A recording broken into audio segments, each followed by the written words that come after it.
analysis which is in line to your lab 7. So ano ba kasi yung suitability analysis? So in compare to our previous lab activities, no? Ang ginawa lang natin ay puro mapping ang ginagawa natin, puro gumagawa lang tayo ng mga maps. But this time, no, mag-move on tayo into map analysis, map data processing. Ito na ang totoong analyst kayo. Kasi ang GIS or Geographic Information System is not only mapping, but more on analysis. So kung magaling man kayong gumawa ng mapa, hindi nyo naman alam mag-analyze or spatial analysis, ay limited ang inyong kakayahan. So ito na yung talagang application ng mga pinaggagawa yung mapa in the past weeks or past lab and lectures. So, suitability analysis, no? It refers to finding the best locations for a specific purpose. Yung pinakamagandang or pinaka-suitable na lugar para sa ating purpose na gamit sa lupa. Ako, ito yung mga unang ginawa ko noong ako ay nagsisimula pa lang sa GIS. Hindi masyadong mapping ang ginawa ko kasi madali lang gumawa ng mapa. More on spatial analysis. And this is the first analysis na gagawin natin. Although ginawa natin, nag-overlay tayo last time, no? Tapos nag-compute na tayo ng area, basic pa lang yun. Ito ngayon ay gagamitin na natin yung spatial data to come up with the best possible use ng lupa or specific areas and locations. So gagamit tayo ng different criteria or multiple criteria. No? So kailangan maintindihan nyo paano mag-define muna ng problem. Lahat ng gagawin natin ay kailangan alam natin ang research problem na gawin natin. No? Halimbawa, kailangan natin mag-establish ng tree plantations. No? Huwag tayong basta magtanim sa kung saan. Dapat meron tayong criteria. No? And this criteria, convert natin into map layers. I-combine natin itong mga criteria na ito. And finally, interpret the map and create a final map kung saan mas suitable ang gusto nating land development na gagawin. So again, kailangan maunawaan nyo kung ano ang suitability analysis. I-prepare ang data at i-reclassify natin kung kailangan. Kailangan natin mag-apply ng weight. Kailangan nating titimbangin to combine the layers. And then, finally, mahanap natin yung best location. So, pinakamahalaga talaga dito na ma-identify natin kung ano objective or problem na gusto nating masolusyonan.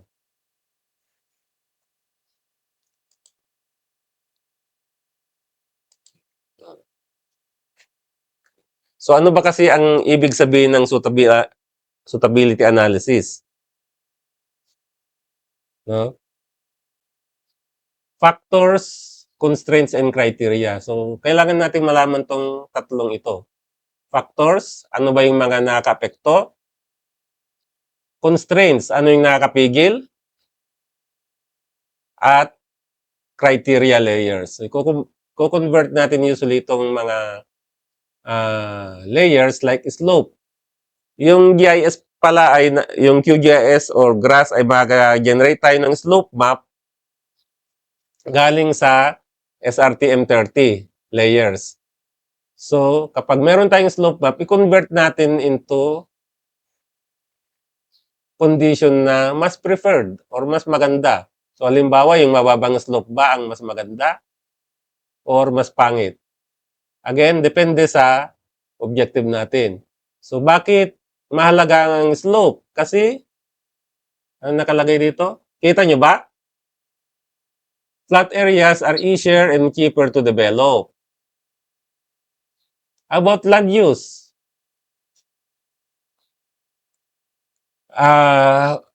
Siyempre, kapag open, walang masyadong i-clear, mas suitable yung site. Halimbawa, grassland or bare at magko-construct tayo ng say kulungan ng dairy farm, no? Mas maganda pag yung walang masyadong development. So, mataas ang criteria value kapag walang development sa land use. Distance to roads, again, napakahalaga nito. Kaya tingnan nyo yung mga real estate, mga lupa, kapag mas malayo sa kalsada, mas mura. Mas malapit sa kalsada, mas mahal siya. So, good access is an important factor sa mga managers, mga magtatrabaho doon at mga visitors sa lugar. Distance to residential areas. Again, depende sa factor na gusto natin. Kung babuyan yan, dapat mas preferable na malayo sa residential areas. Pero kapag tindahan, ang gusto natin gawin, siyempre gusto natin accessible sa mga tao or either malapit o sa kalsada or malapit sa bahayan. And also distance to water bodies. Closer ba ay better or not? Depende nga sa objective natin. Yung iba, pwedeng mas maganda pag malapit sa ilog or lake. Yung iba naman, mas pangit kasi medyo unstable siya. Pwedeng mag-iba or mas malaki ang construction cost. So, any of these criteria ay pwede nating lagyan ng mataas or mababang value sa kanyang weight para malaman natin kung suitable ba siya. Halimbawa, no? Si Kate, maraming manliligaw. No, sinong pipiliin mo, Kate? Yung bang gwapo, matangkad, maitim, matalino, tamad? Siyempre, may mga criteria ka doon. Sir, Ano, di sinong pipiliin mo practical. doon? Yung may Malaki mata? pera. Yung may pera. Kung may pera at Practical, bolero sir. naman, so Practical. kung isa lang criteria mo, hindi mo na kailangan ng suitability analysis. Suitable na basta may pera sa'yo. No? Sir, mabalin. So, dala ta aminin. Walang ganun. Robot yun.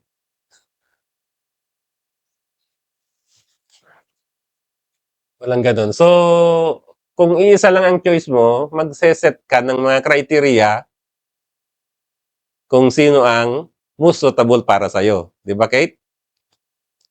So, ganun din sa lupa or sa ating management unit, no? Magseset tayo ng maraming criteria.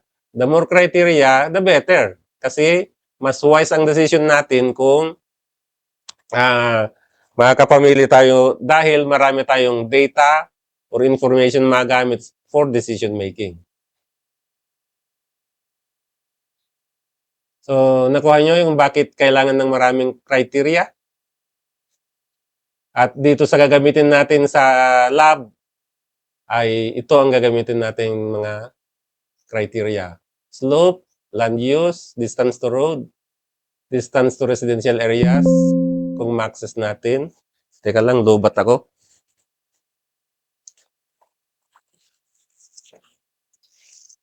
So kung ma-access kung may mga ganitong data tayo ay better kung ma-integrate natin lahat sa ating mapa and use as criteria.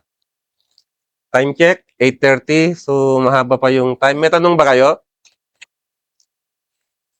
Or wala na namang nakikinig? Magtawag ako para kung sino yung Sir, wala. walang nakikinig. Di ka mo kinyada, sir. Damagin mo da. Sige nga. Agugugas na, sir, yung magdingdingig na. Nga pa, dada nga, ano. Nagdingdingig. Ang damog-dingig niya. Uy. Teka. Asan ba yung bit? Google. Natay dansan, sir. Nya? Awandan? Natay dansan. Nataydan. Amit ko si Jeric Liabres. I-absent ko to pag hindi sumagot. Jeric, Sir, i-record ko sa recitation. So, meron ka bang halimbawa na maski hindi sa GIS, sa buhay mo na gagamit ka ng maraming criteria para mas wise yung decision mo. Hindi isa lang. Hindi yung pogi o maganda lang. yes sir. Ano? Because kasi, kaya may criteria sir kasi parang step by step kasi Jerry, example daw. example ba? Tama. Itang.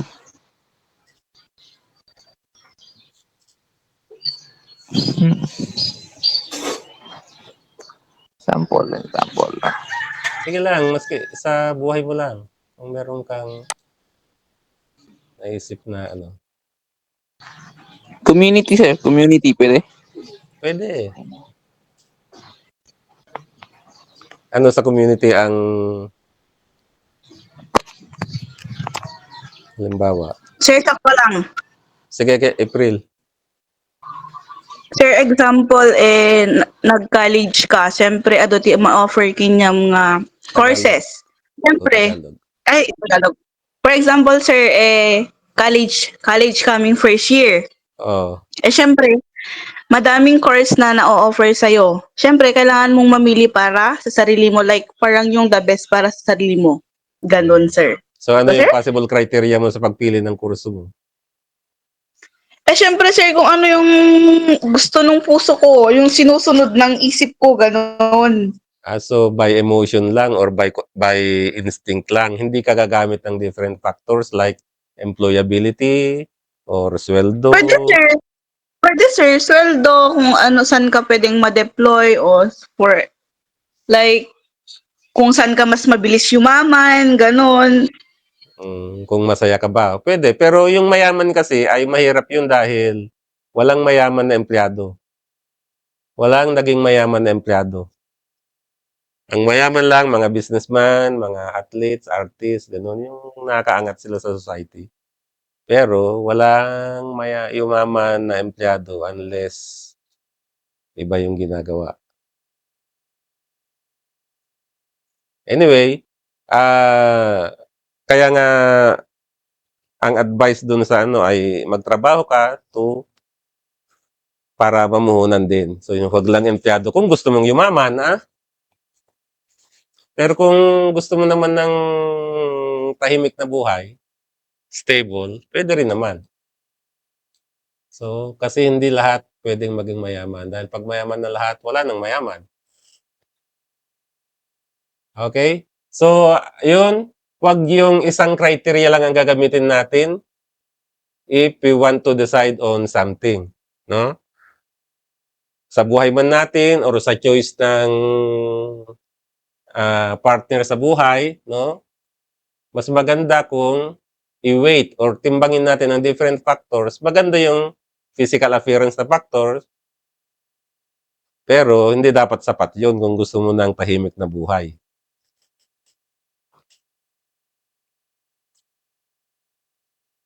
So dito sa example natin ay ang factors daw dito ay slope, distance to roads, and soil properties. No? Pero may constraints din. Protected areas. So definitely, hindi tayo pwedeng mag-develop most of the time sa protected areas unless towards the protection ng area ang gagamitin natin. Protected areas yung National Park, gano'n, under PAMB or Protected Area Management Bureau. So, constraint yun. Tubig, siyempre, unless na water-based yung gagawin nating project or infrastructure, ay tanggalin natin yung mga tubig or malapit sa tubig. So, pwedeng constraints yun. Ano pa? Built-up zones. Again, kung babuyan ang gusto natin or manukan na malaki, no, hindi pwedeng malapit sa built-up zones. So, yun yung mga criteria natin. At meron naman tayong lupa na maluwag na lupa na pwedeng gamitin ay mas maganda yung decision making natin kapag gumamit tayo ng mga factors and be aware of the constraints. Isama natin lahat ang factors and constraints sa pag-develop ng multiple criteria. Next. So, 4 pa lang na slides tayo. Time check is 8:37. May time pa. Standardization and reclassification. Ano ba ito? Bakit natin kailangan standardize? Kasi ang layers, no? Spatial layers come from different units. Iba-iba ang unit of measure nila. Yung iba ay qualitative, like land use, or quantitative, like slope. So, kailangan i-standardize natin. Kung qualitative lang pwede, di qualitative din ang gagamitin natin na categories. Halimbawa, ang slope ay between 0, yung flat, at kung degrees ang gamit natin, maximum 90 degrees, which is hindi naman namimit yung 90 degrees. But that's the theoretical maximum, 0 to 90. Pwede ba natin i-combine yan sa land cover? Hindi pwede. Kailangan, convert natin yung slope into categories like 0 to 5 for flat, 5 to 25, 25 to 40, and higher. So yun, standardize natin, gawin nating categorical din yung slope. How about road access or distance to road? So ang distance to roads ay in meters, but in this case, kailangan natin gumawa ng buffer. No? Halimbawa, near roads within 100 meters. Moderately near, 100 to 300, and so on. So buffer, iba-buffer na natin ngayon yung roads para maging useful criteria din siya. Land use, siyempre yung land use, andun na, pero lalagyan pa rin lahat ng categorical values na pwedeng maging ma-combine with other criteria na layer. So, reclassification translate its raw map data or map values into a score, no? Say from 1 to 5 or 1 to 9.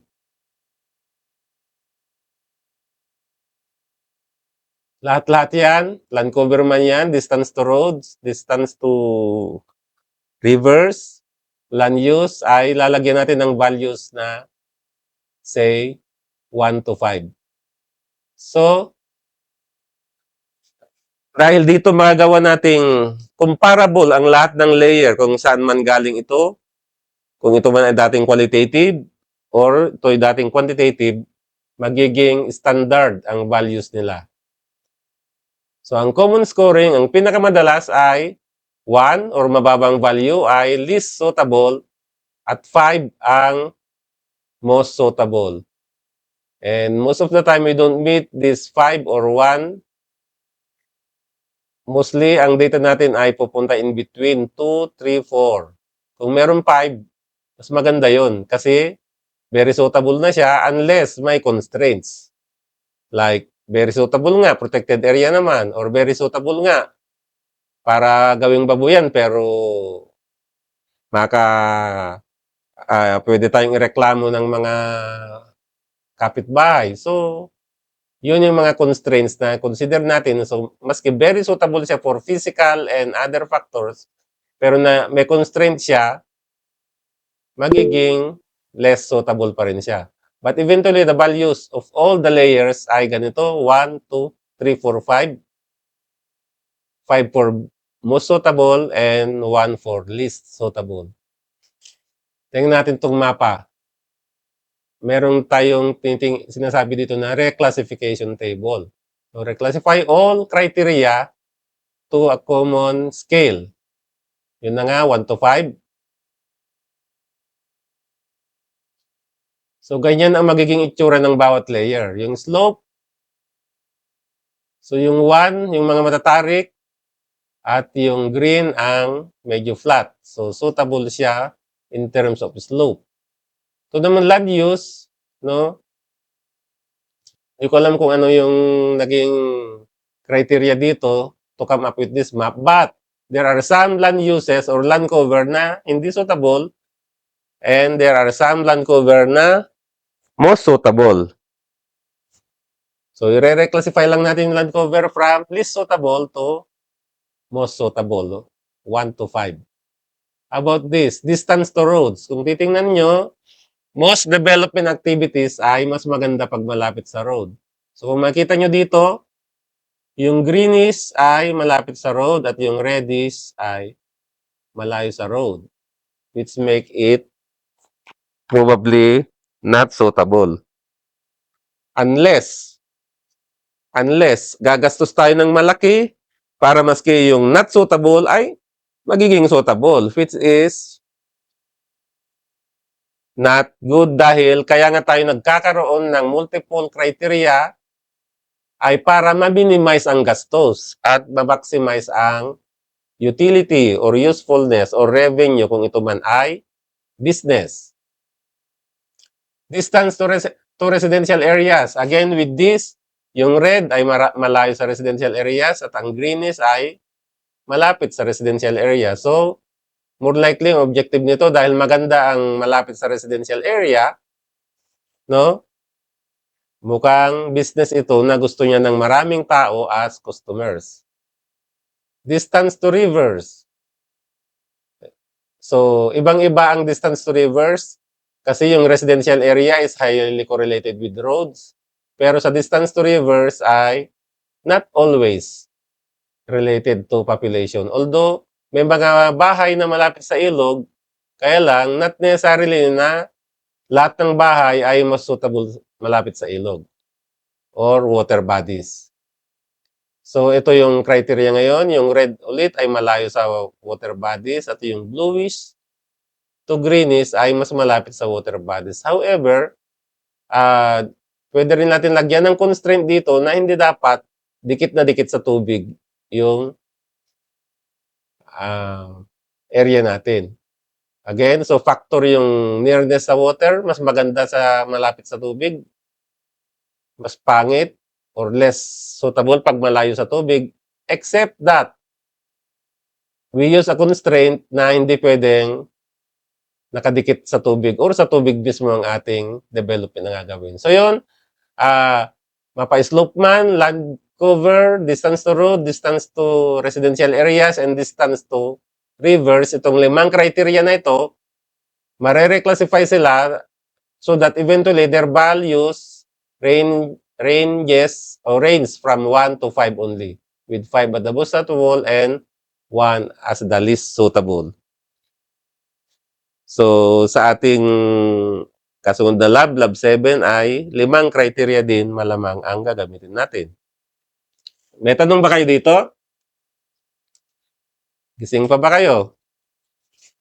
Wala, sir. Walang? Alin ang wala? Walang tanong, sir. Walang tanong. Sino yun? Si Christine? Kazel, sir. Si Ann Kaisel. Okay, so we move to the next, 8:45. May time pa. Weighing criteria. Parang nakakatakot naman na mathematical forms na ito, pero huwag kayong matakot. Standard model ito at kukompute para sa atin ng software. Kaya lang, pinapakita lang niya yung equation, how it is used. So, sabi dito, not all criteria contribute equally. No? Merong mas matimbang, merong mas mabigat, merong mas importante, and less important. So, halimbawa, mas matimbang ba ang distance to water kaysa land use, land cover? Mas matimbang ba ang distance to road network kaysa distance to water bodies? So, maliban sa values niya na 1 to 5, ay mag-assign pa rin tayo ng weight sa bawat criteria. No? So, halimbawa yung score ay 1 to 5 at ang weight niya ay between 0 and 1. No? Kapag 1 ay talagang perfectly very heavy, napapakabigat niya. Pag 0, magiging constraint na siya kasi hindi na pwede. 0 na nga ang weight niya eh. So, weight reflects the goal or objective of the study. No? Again, kung babuyan ang gusto natin na i-develop, piggery, malaking piggery, higher weight, matimbang dapat ang ang distance to road and distance to water bodies kasi kailangan natin din ng tubig dito at kailangan maging accessible. Pero, dapat malayo sa bahayan. So, bibigyan natin ng negative weight or some kind of penalty kapag mas malapit sa residential areas. So, all weights must sum to 100%. So, parang yung grade nyo ito. No? Ano ba yung criteria para kayo ay makag-grade? Una, sa akin, 20% ang attendance. Ano pa? Exam. Laboratory work. So, lahat yan ay may weight, may timbang, hindi pantay-pantay. Quizzes, medyo mababa ang weight. So, usually, anong pinangamabibigat na criteria outside the attendance ay yung exam, equivalent, whether in lab or in lecture.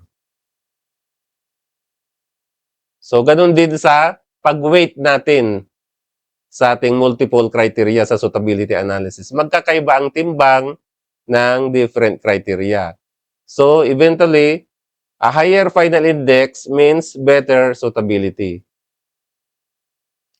Yun ang goal natin. Nasaan yung matataas ang index niya? Or, where are the most suitable areas? Again, ito ang step number 6, assign weights.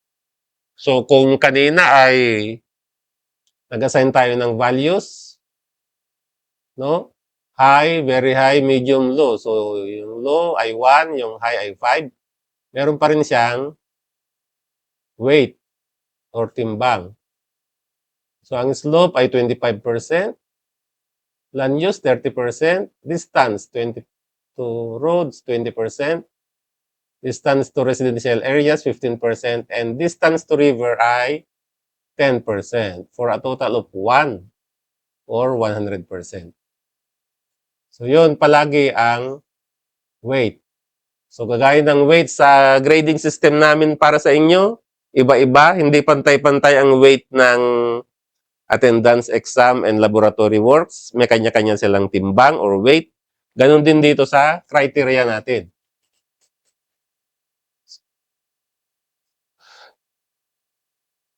Number 7, combine using weighted overlay. So, may weighted overlay na yan. Yung weighted overlay ay command sa QGIS or sa GRAS. So, once you have this criteria and weights, it will ask the software to do the weighted overlay for us. No? Weighing criteria. So, hanggang dito lang muna tayo. Kasi parang na-overwhelm na kayo. Unless na may tanong. May tanong pa ba kayo?